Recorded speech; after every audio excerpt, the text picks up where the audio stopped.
Ninguna cultura originaria de Latinoamérica ha dejado tantos testimonios concretos como los mayas.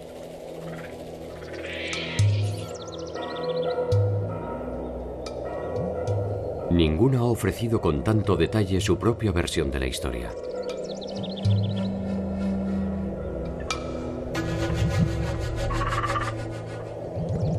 Ninguna ha determinado con tanta minuciosidad el día en que su tiempo empezó a transcurrir.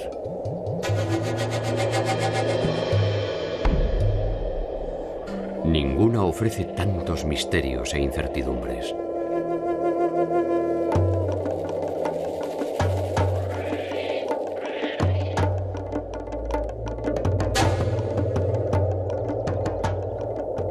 ¿Son los mayas aquellos que dejaron atrás su vida campesina para sembrar su entorno de ciudades deslumbrantes?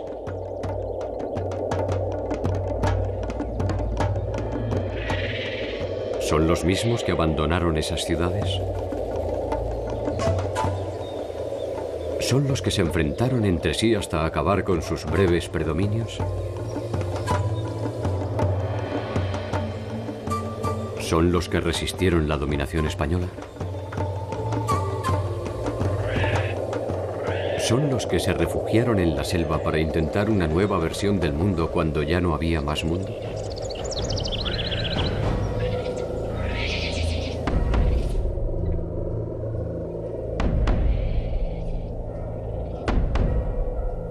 La larga historia de los mayas está plagada de finales.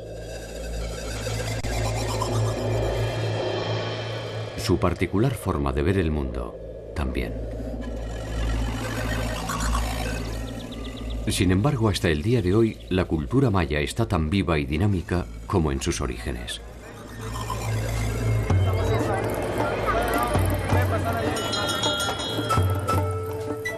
Saber quiénes son y de qué forma entienden su pertenencia común es una tarea que desemboca tarde o temprano en sus sistemas numéricos y calendarios. Sus estudios astronómicos, sus producciones arquitectónicas y sus obras de arte.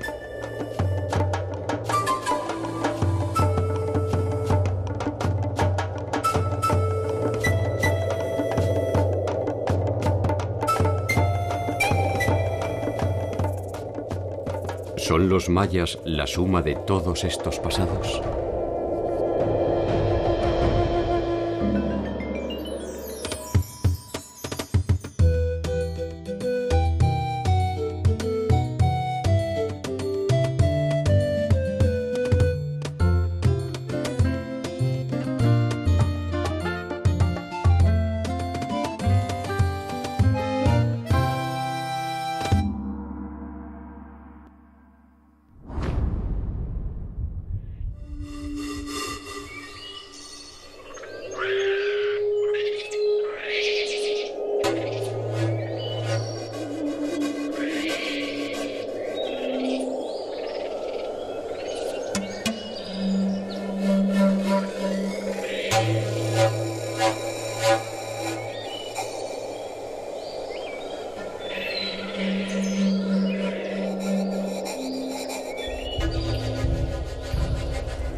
El llamado mundo maya es en realidad un conglomerado de mundos.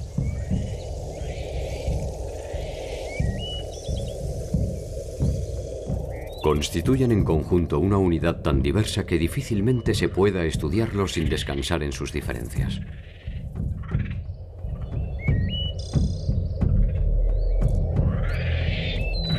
Las particularidades que los unen, el idioma, la manera de entender el mundo y hasta su territorio, terminan tarde o temprano por encontrar en cada una de las ciudades una cualidad distintiva que los separa.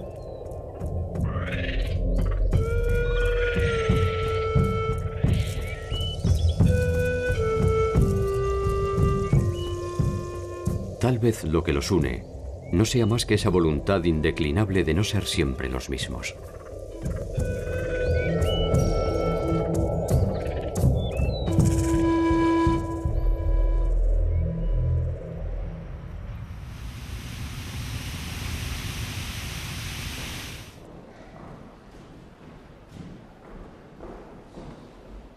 La cultura maya se desarrolló en un vasto territorio que ocupa los actuales estados de Yucatán, Campeche, Quintana Roo, Tabasco y Chiapas de la República Mexicana, así como todo el territorio de Belice, la República de Guatemala, una parte de Honduras y una parte de El Salvador.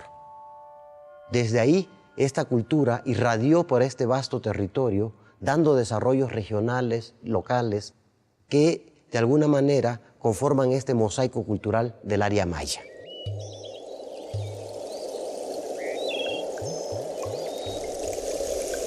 La región que ocupaban los mayas ofrece registros de vida humana desde al menos 10.000 años atrás.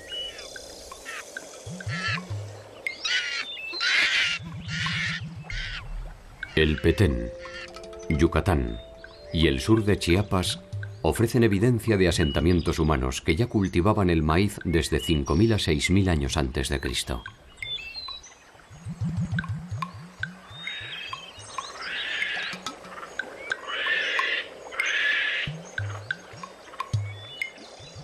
Sí sabemos que toda esta región estuvo habitada desde muy temprano.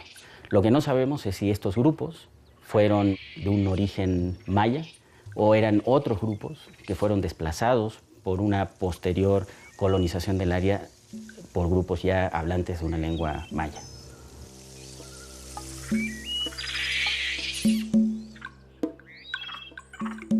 Los primeros indicios de una cultura material que pudiéramos establecer o estar más o menos seguros de que pertenecen a la cultura maya son mucho más recientes. Estamos hablando más o menos del 1200 antes de Cristo.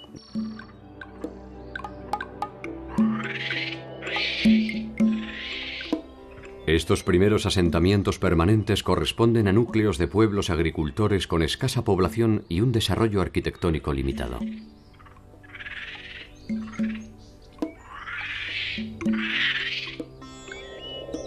Hacia el año 200, estos inicios modestos habrán de transformarse en grandes centros urbanos con una alta densidad de población.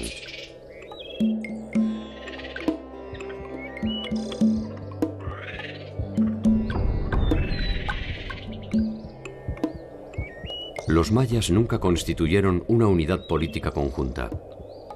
Fueron entidades independientes que en ocasiones podían tanto fusionarse mediante alianzas estratégicas o matrimoniales, como enfrentarse unas contra otras.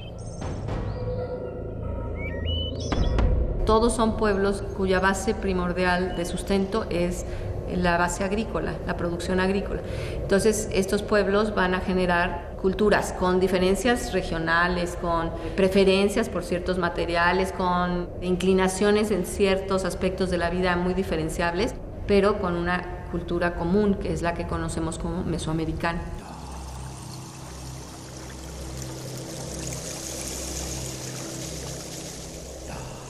Entre las tantas diversidades que definen la unidad maya, hay un territorio común gobernado por el lenguaje.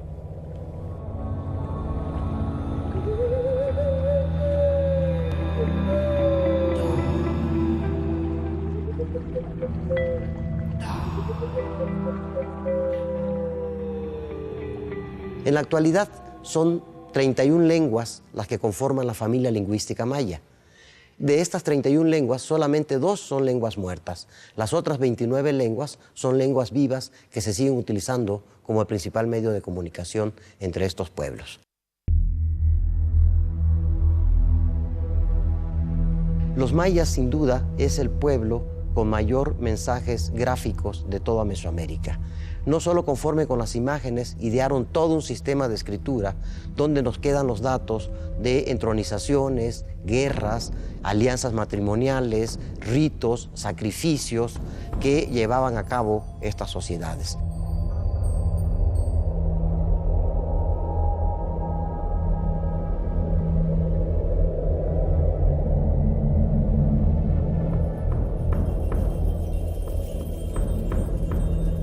Los glifos son la unidad mínima de escritura maya.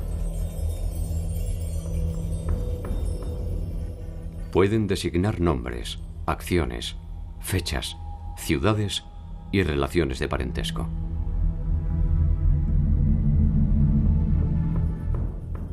constituyen un sistema que permite escribir diferentes palabras mediante su combinación.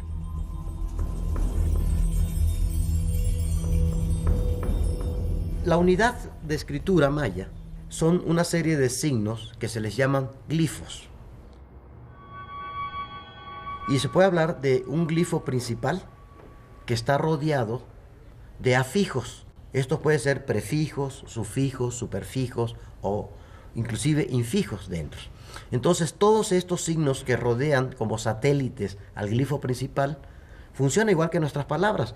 Un pre o un pos nos va a dar terminación de la palabra, inicio de la palabra. Entonces los cartuchos jeroglíficos se forman por un conglomerado de signos, que es a lo que les llamamos glifos.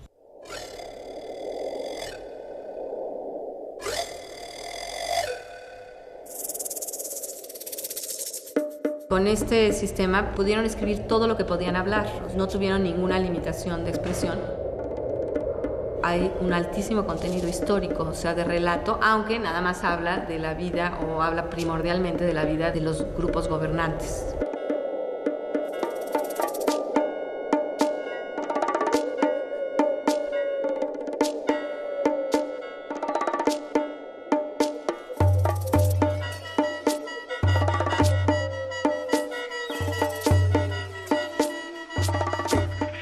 Durante mucho tiempo se pensó que las ciudades mayas eran centros de carácter ceremonial y cívico, habitados por una clase dominante dedicada a la reflexión filosófica, la exploración astronómica, el arte, el conocimiento matemático y la liturgia de sus complejos ritos asociados a los dioses. Sabemos que las ciudades mayas fueron verdaderas ciudades, con toda su complejidad. Ciudades como Tikal alcanzaron una población arriba de 60.000 habitantes, en una superficie relativamente pequeña. Tikal fue una de las ciudades más importantes de la región. Su historia está marcada por constantes enfrentamientos con los reinos vecinos: Calakmul, Caracol y Uaxactún. Esta sociedad maya fue una sociedad clasista, una sociedad con centros de poder gobernados por gobernantes que justificaban el derecho al poder a través de una serie de mitos y a través de una serie de imágenes que ellos explotaron ampliamente.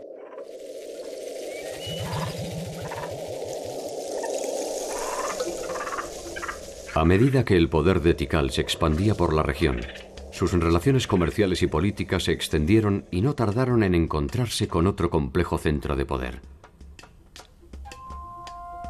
Teotihuacán.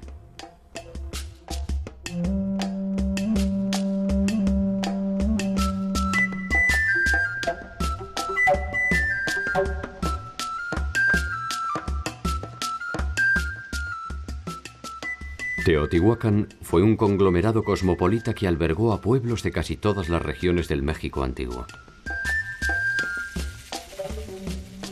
Las relaciones entre Teotihuacán y Tikal son complejas y ofrecen también material para la polémica. Para algunos, Tikal fue sometida por los teotihuacanos. Para otros, la influencia teotihuacana se redujo a una participación en las intrigas de sucesión de Tikal.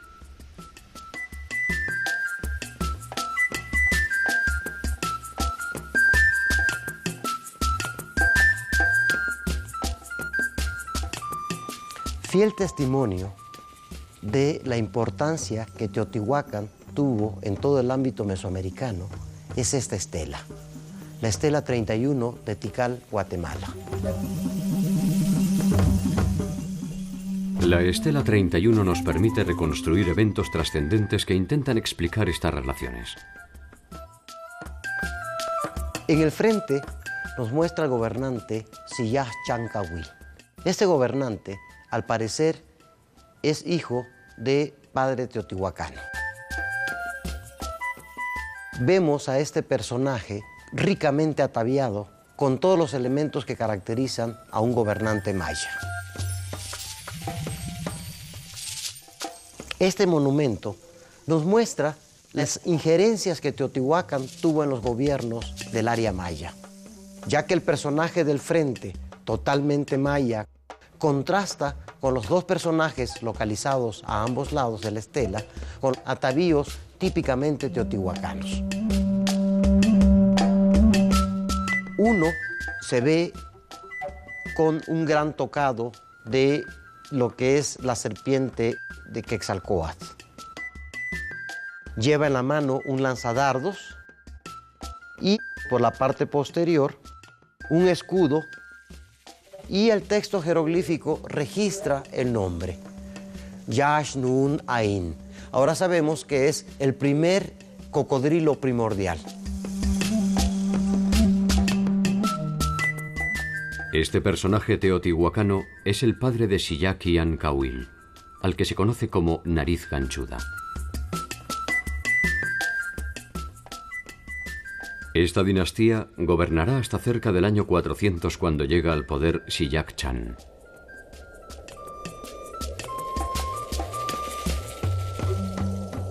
Siyak Chan es un heredero directo de los linajes originarios de Tikal y lleva a la ciudad a un nuevo esplendor apoyado en las antiguas tradiciones.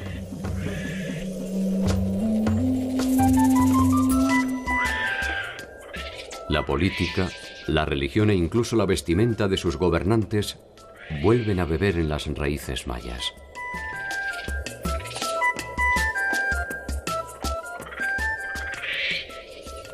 También se reinicia con él la larga disputa por la hegemonía territorial que enfrentó a Tikal con Calakmul y Caracol, entre otros. Como ninguno de estos pueblos llegó a tener suficiente poder para conquistar a todos los demás, entre ellos se dio un notable hecho que tendría beneficios enormes para las aportaciones que esta cultura daría al mundo, sobre todo en el aspecto artístico.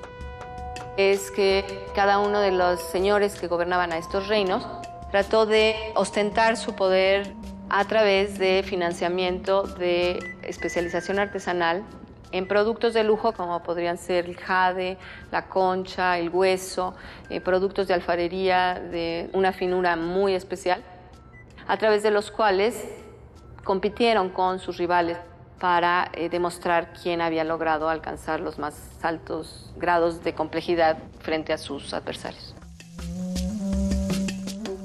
Estas producciones serían las únicas supervivientes de la contienda. Hacia el año 800, la mayor parte de la población ha abandonado su área de influencia y el poder de sus gobernantes se ha debilitado.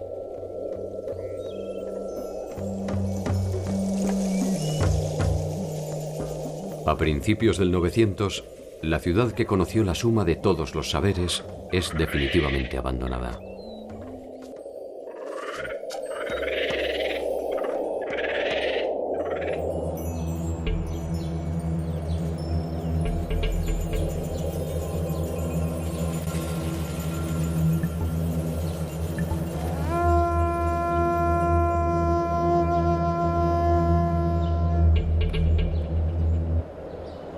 En el área mesoamericana existen más de 800 espacios destinados al juego de pelota y al menos 12 variantes de este juego.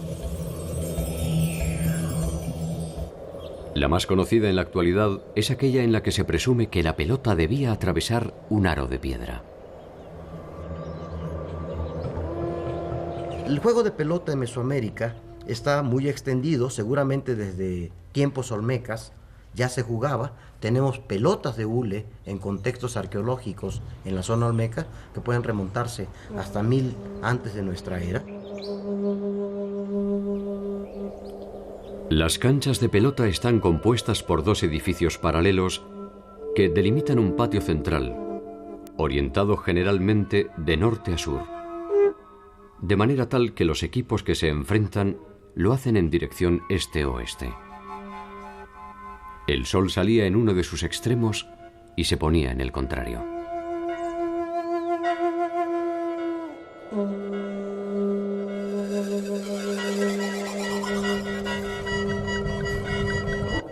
Innumerables son las teorías que se han esbozado en torno al juego de pelota. Se sabe que forma parte de una ceremonia ritual que culminaba casi siempre con sacrificios humanos.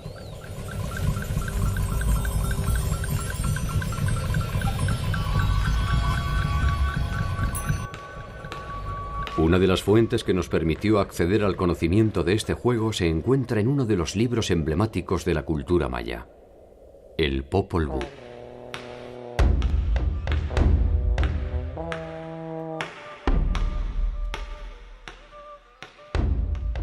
Es un texto escrito en quiché, que es una lengua maya, al parecer escrita o registrada alrededor de 1544 en el pueblo de lo que actualmente es Chichicastenango, en Guatemala, que recoge una tradición oral largamente repetida de padres a hijos, que era transmitida por generaciones entre todo este pueblo.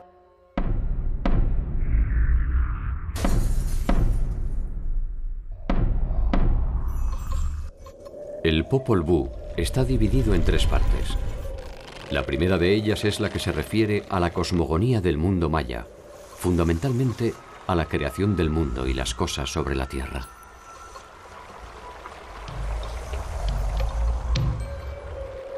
Allí está presente el juego de pelota a través de un enfrentamiento entre 2 héroes míticos, Ixbalanque y Unampu, que se enfrentan en un partido con los señores del Xibalbá. Xibalbá es el nombre con que se identifica el inframundo, el reino de los muertos en las profundidades de la tierra.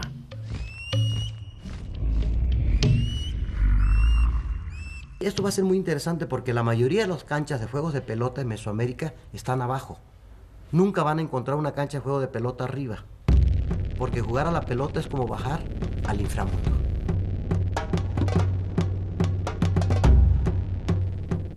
El partido se define con la victoria de Unampu e Ixbalanque, que son sometidos a una serie de pruebas en las cuales logran sobrevivir recurriendo al ingenio y a la magia, venciendo incluso a la misma muerte.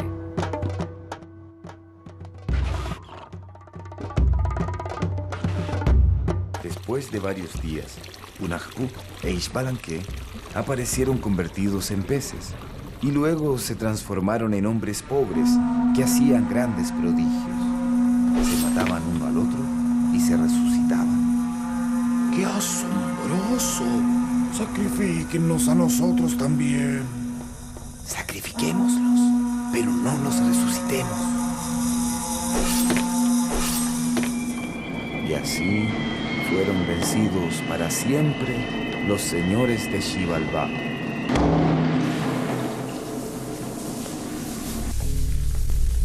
¿Quiénes son estos 2 héroes que han regresado para contarnos cómo es el inframundo?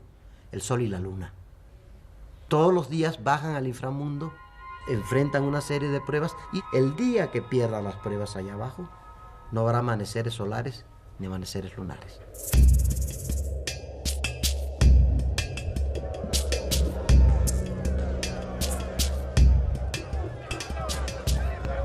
El juego de pelota tiene una importancia ritual. Se trataría de una escenificación del movimiento astral de este a oeste y de oeste a este.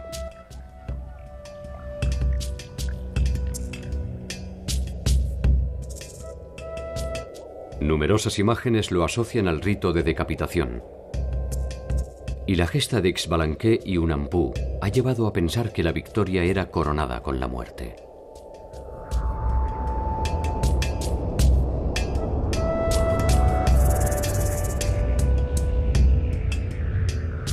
La idea no carece de romanticismo y lleva a pensar en la muerte como un premio a los vencedores.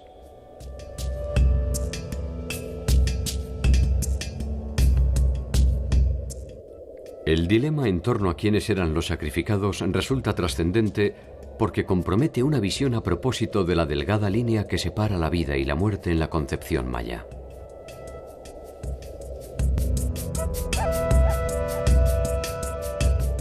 La sangre es una metáfora muy importante y es el alimento por excelencia que necesitan los dioses para su sobrevivencia. En el caso mesoamericano es interesante este aspecto de que los dioses necesitaban a los humanos tanto como los humanos a los dioses. Los dioses necesitan a los humanos para obtener la sangre, el alimento que le otorgan los humanos. Y los hombres necesitan a los dioses para su sobrevivencia cotidiana y para el mantenimiento de su orden social. El pueblo mesoamericano, a diferencia de esta idea cristiana de que el bien supremo está después de la muerte, para ellos el bien supremo era estar vivo. La muerte era un castigo de los dioses. Nadie se quería morir. Es falso que todo el mundo quería morirse.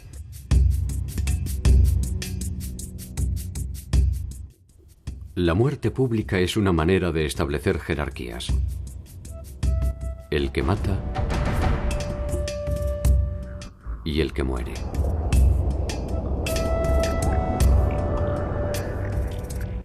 El que domina la escena es siempre el que monta el espectáculo. Una de las actividades más comunes de los gobernantes son estas batallas para capturar guerreros importantes de otros señoríos, unidades políticas, para ser sacrificados en sus ciudades. Esto era un elemento importante también dentro del mantenimiento de este orden social tan particular de los mayas del Clásico.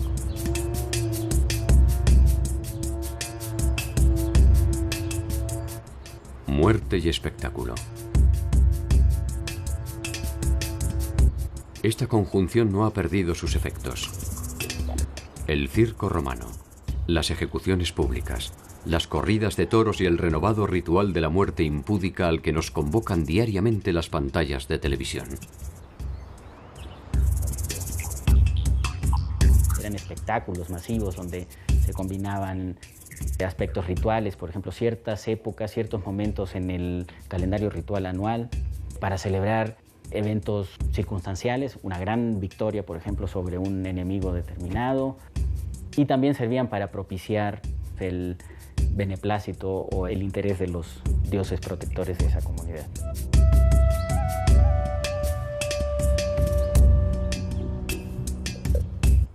Todos los eventos de la vida maya estaban organizados en torno a un sistema social, político, económico y religioso que obedecía a un orden preciso y recurrente.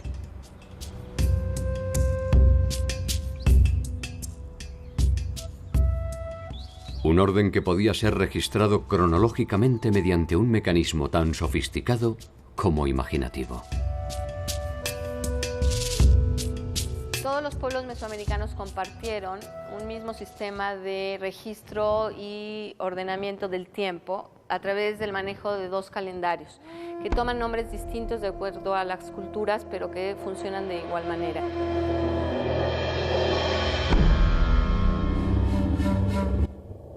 Uno de ellos ha sido identificado como ritual o lunar, aunque sus funciones eran básicamente adivinatorias.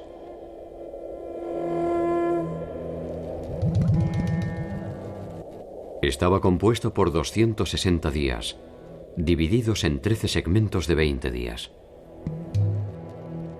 El calendario de 260 días es un calendario que no tiene un referente astronómico. No se sabe realmente qué representa. Lo interesante del calendario ritual o religioso es que servía para darle nombre a las personas. Pero también algo interesante era tu sino, tu destino. Era como una especie de zodiaco. Y de acuerdo al nombre numeral y el nombre del día, podían decir si su destino era bueno o malo. Incluso las fuentes españolas registran que a veces se hacían trampas cuando el niño había nacido en un día muy malo. Los sacerdotes trataban de convencer a los padres de darle otro nombre calendárico, de manera que tal vez podían despistar al destino.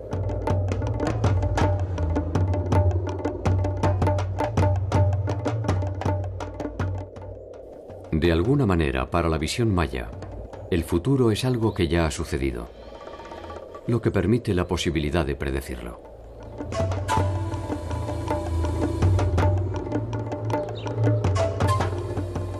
El tiempo forma parte de un ciclo que se repite, y la regularidad en la trayectoria de sus astros confirma esa recurrencia.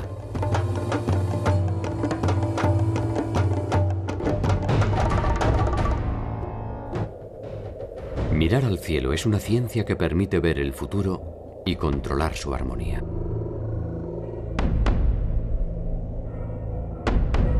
Este calendario era combinado con otro calendario que es el calendario solar.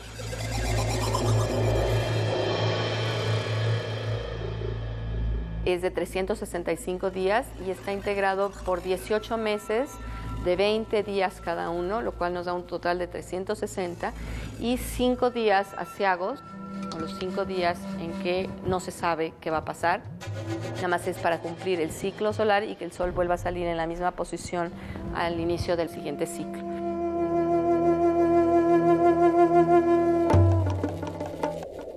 El calendario solar era una importante referencia estacional y dividía los tiempos de siembra de los de cosecha. Los tiempos de paz de los de guerra. La combinación de ambos calendarios ofrecía una inusual relación temporal. El nombre del día en el calendario de 260 y el nombre del día en el calendario de 365 se combinaban, y para que volviera a coincidir el mismo nombre del día en los dos calendarios, ocurrían 52 años solares. Cuando se cumplían estos 52 años, dicen las fuentes, se apagaban todos los fuegos y se encendía un fuego nuevo.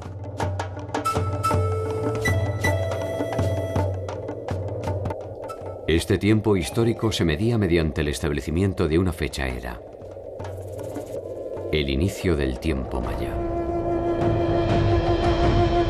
Una fecha era es un punto a partir del cual cuentas hacia adelante o hacia atrás. Algo tienen en común todas las fechas eras de todos los pueblos del mundo.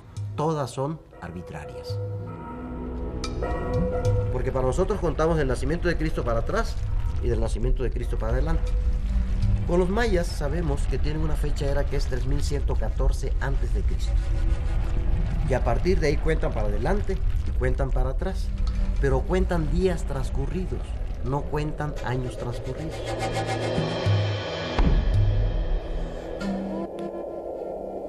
Esta posibilidad de otorgar al tiempo un carácter lineal se basa en un concepto matemático desconocido por la mayor parte del mundo cuando ya era utilizado por los mayas. La noción del cero.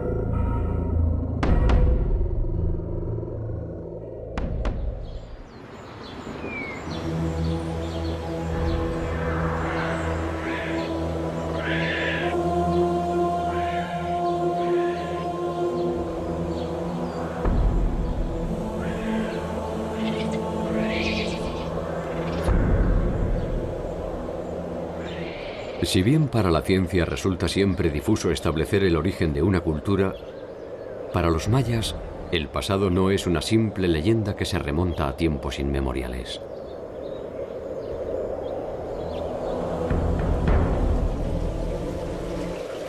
Su historia tiene un inicio mediante una fecha cierta, que fue rigurosamente documentada gracias a uno de los sistemas numéricos más complejos de la historia de la humanidad.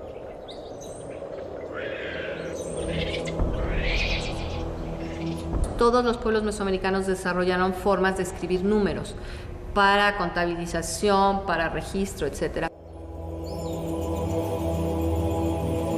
Solo los mayas llegaron a un aporte que es notable a nivel mundial, que es la invención, no deberíamos decir del cero, porque el cero es la forma que toma en el invento hindú, que pasa a los árabes y llega a nosotros, sino de lo que le llaman el completamiento.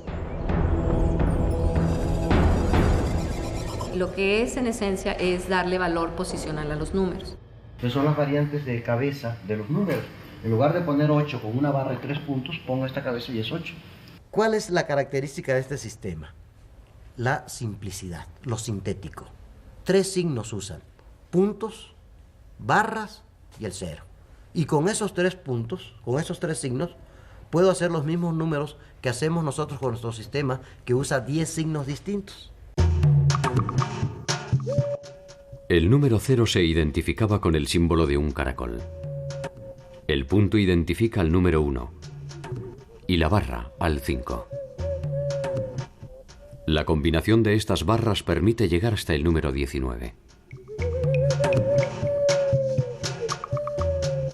Cada uno de estos números ubicado en una posición determinada permitía infinitas combinaciones.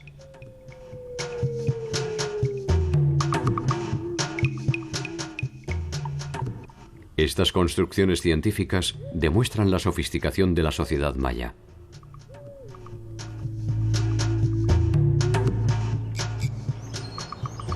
Sus ciudades son otro de los ejemplos paradigmáticos de esta complejidad. Palenque es una de ellas. Dentro de la pléyade de sitios que existen en el área maya, Palenque juega sin duda un papel importante, porque esta ciudad, que no tuvo una duración de más de 200 años, se consolidó gracias al reinado del gobernante llamado Kinich Ahau Pakal.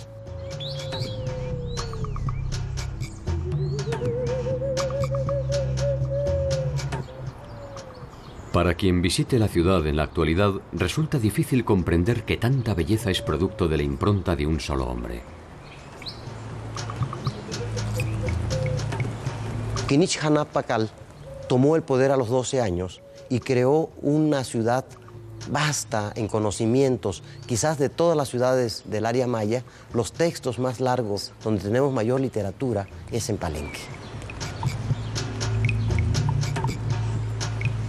El reino de Pakal duró por lo menos 2 veces y media lo que es el promedio de vida de un habitante común de la ciudad de Palenque.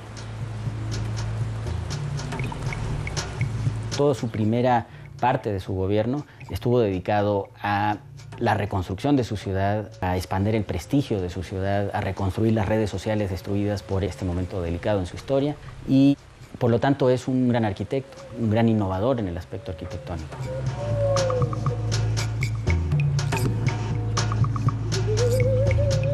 La selección de ese lugar implicó el desarrollo de obras de ingeniería muy complejas. Por ejemplo, la creación de terrazas para ganarle espacios al cerro, para tener mayor áreas planas para construir edificios. La canalización de ríos, hay una cantidad enorme de acueductos. Implicó el desarrollo de una tecnología de distribución de aguas por todos los barrios que componían a la ciudad, y todo esto le confiere a la ciudad de Palenque estas cualidades muy especiales.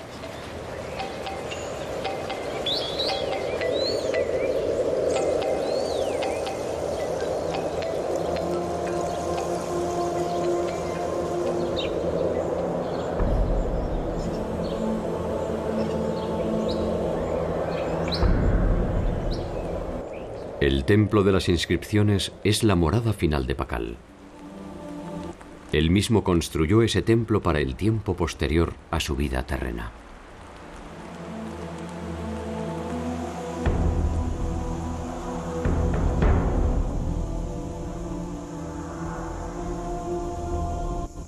Pakal gobernó Palenque entre el 615 y el año de su muerte ocurrida en el 683.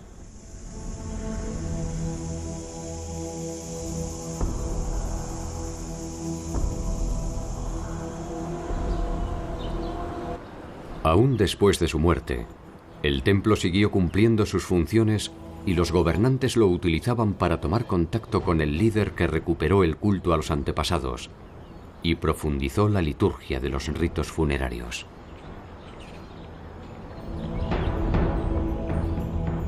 Fue el gobierno más longevo, más estable, que dejó un legado arquitectónico considerable en la ciudad. Conocemos de la historia anterior de Palenque solamente por los textos que escribió Pakal y sus sucesores. A la muerte de Pakal, su hijo Cambalán asume el poder. Su gobierno honra la gloria de su padre y persigue los mismos sueños de grandeza.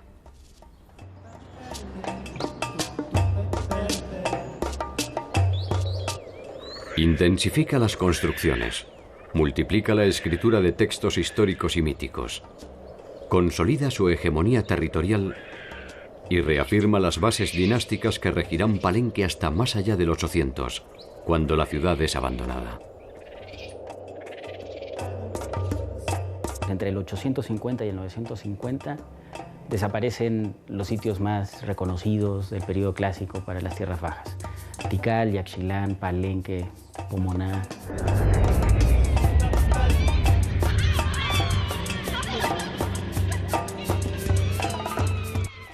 El llamado colapso maya aún despierta inquietudes y discusiones.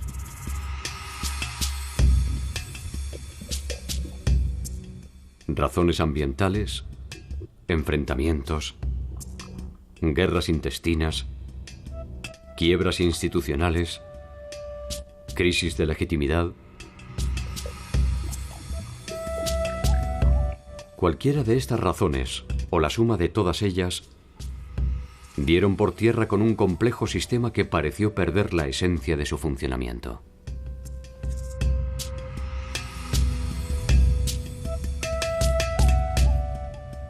Los mayas no dejaron solo su territorio.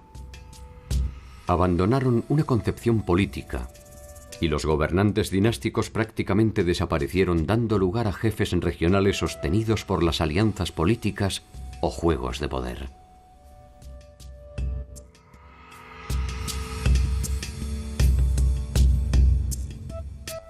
Hacia finales del período clásico, otra ciudad habría de delinear los últimos trazos de una era de gloria.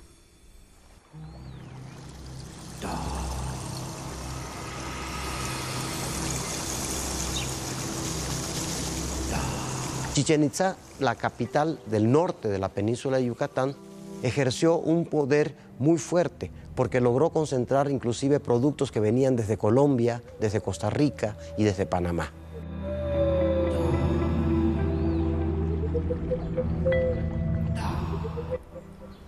Algunos de estos exóticos productos fueron encontrados por las investigaciones arqueológicas dentro del cenote sagrado de Chichén Itzá.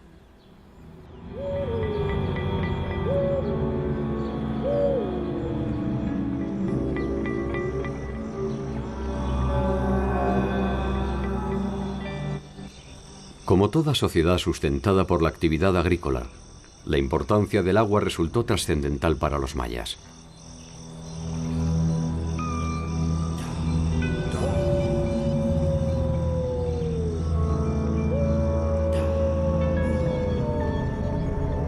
Chac, el dios de la lluvia, es una de sus deidades tutelares. Su representación con su clásica nariz de gancho se repite en sus edificios y sus principales textos.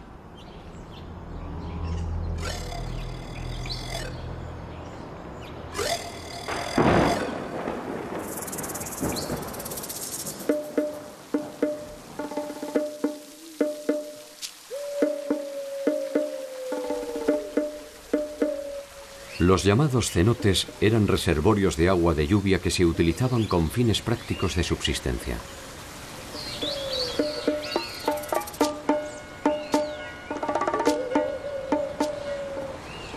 El cenote sagrado que se utilizaba con fines ceremoniales era probablemente una de las tantas entradas al inframundo.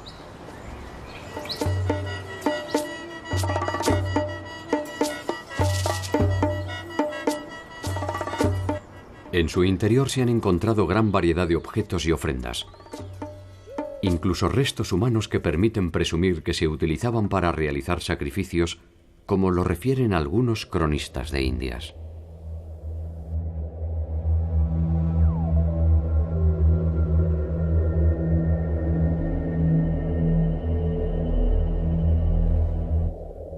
Los cenotes han sido interpretados como una especie de síntesis de la cultura maya. Allí, como en cada uno de sus indicios de piedra, de cerámica o de papel, se concentran sentidos profundos, profanos y productivos. Cuando los arqueólogos excavamos en una tumba en el área maya, encontramos representados en esta tumba casi todo el plano de Mesoamérica. Podemos encontrar productos que vienen de diferentes áreas muy lejanas. Obviamente, el comercio no es solo el transporte de objetos preciados. También a través del comercio se moviliza gente, se movilizan ideas. El concepto de Mesoamérica es eso, es esa rica combinación de contactos económicos, sociales, demográficos.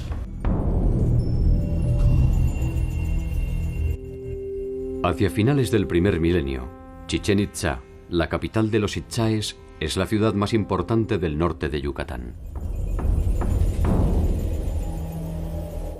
Sus edificaciones poseen una belleza y armonía singulares, y el complejo piramidal del castillo es hasta el día de hoy una de las edificaciones más significativas de la cultura.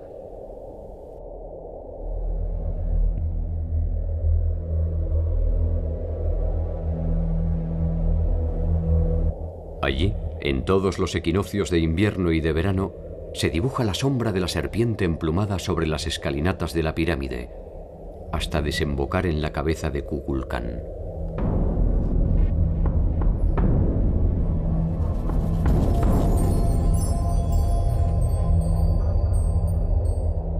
Chichén también se caracteriza por tener un contacto con grupos procedentes del altiplano central, del centro de México, los llamados toltecas, y crearon una cultura híbrida, donde vemos elementos mayas, pero también elementos del altiplano central. Aparentemente, de esta interacción entre itzáes y toltecas es de donde los primeros adoptan el culto a Quetzalcóatl, al que llaman Kukulcán.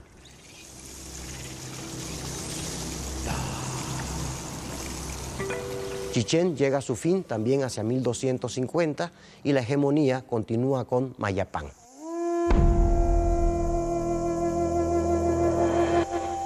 Uxmal, Mayapán y Chichén Itzá se agrupan en una alianza conocida como la Liga de Mayapán, que extenderá su predominio hasta el siglo XIII.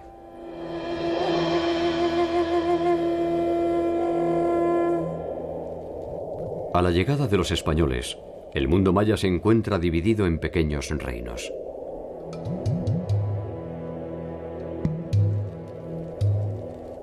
La Liga de Mayapán se ha disgregado y caciqueles y quichés disputan los retazos del tiempo pasado.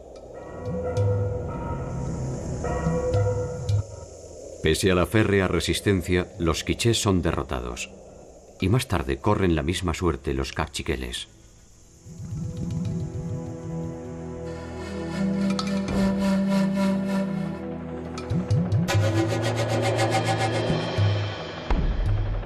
Los itzáes se refugian en la selva del Petén. Desde allí iniciarán una nueva era. La huida se transforma en una estrategia contra la dominación colonial. Los itzáes se hacen invisibles. Van y vienen desde los pueblos conquistados hacia su nueva capital, Tayasal.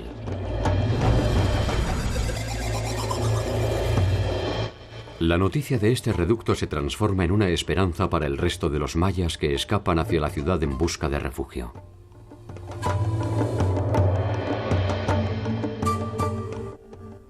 Los itzáes los reciben a cambio de su subordinación. El sueño tendrá un final cuando los españoles deciden la toma de Tayasal hacia 1697.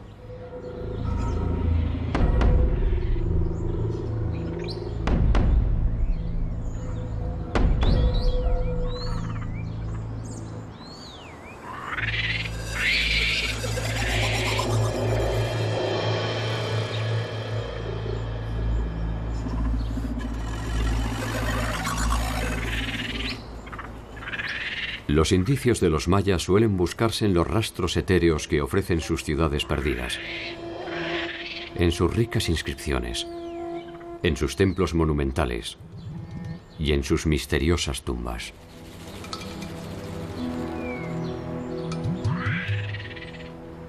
Sin embargo, la búsqueda resulta siempre infructuosa.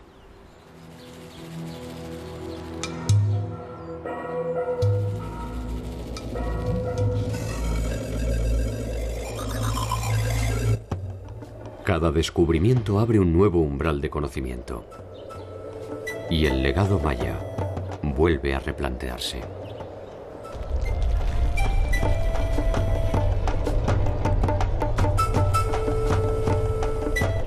Quizás el error es intentar ir hacia el pasado para entender su verdadera naturaleza.